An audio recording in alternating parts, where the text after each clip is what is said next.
এই গাইস উপস্থিত হয়ে গেলাম আজকের ক্লাসে। আজকের ক্লাসের আলোচ্য বিষয় অ্যালজেব্রাইক এক্সপ্রেশন। ওকে, সো অ্যালজেব্রাইক এক্সপ্রেশনে ফার্স্ট অফ অল আমরা অঙ্কটাকে রিড আউট করব, তারপরে কিন্তু আমরা চলে যাব ক্লাসে। সো আর কেউ অন্যদিকে না যায়, চলো আসুন আমাদের ক্লাসে। Algebraic expressions, algebraic expressions. So আমরা যে অঙ্কটা রাখছি, অঙ্কটা আসছে কিন্তু 31তম বিসিএস। ওকে, সো 31তম বিসিএস যে অঙ্কটা আসছে সেটা ফার্স্ট অফ অল আমরা রিড আউট করব। যদি কিউ বাই পি যদি হয় 1/4, তাহলে P plus Q divided by P minus Q এর মান কত হবে? ওকে, কতে আছে 5/3, কতে 2/3, গতে 3/5 এন্ড ঘতে 5/7। সো আমরা কোনটা হয় এটা ক্যালকুলেশনের মাধ্যমে বের করব। আমাদের এখানে দেওয়া আছে কিউ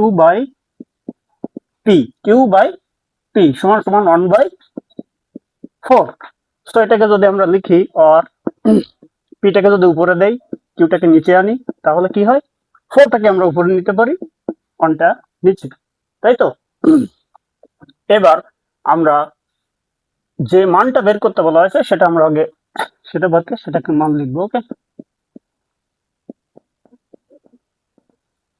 ওকে গাইস, সো এবার P plus Q divided by P minus Q equal.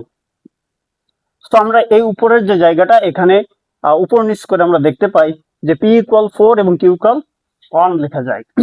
তো পি এর স্থলে আমরা লিখবো 4 প্লাস কিউর স্থলে 1, পি এর স্থলে 4, কিউর স্থলে 1, সারা রাত 5, আর এখানে বিয়োগ করলে 3। অর্থাৎ আমাদের কিন্তু উত্তর বের হয়ে গেল 5/3। তো আমাদের উত্তর কোনটি? উত্তর 5/3 ক। তো এটি ছিল কিন্তু 31তম বিসিএস এর একটি প্রশ্ন।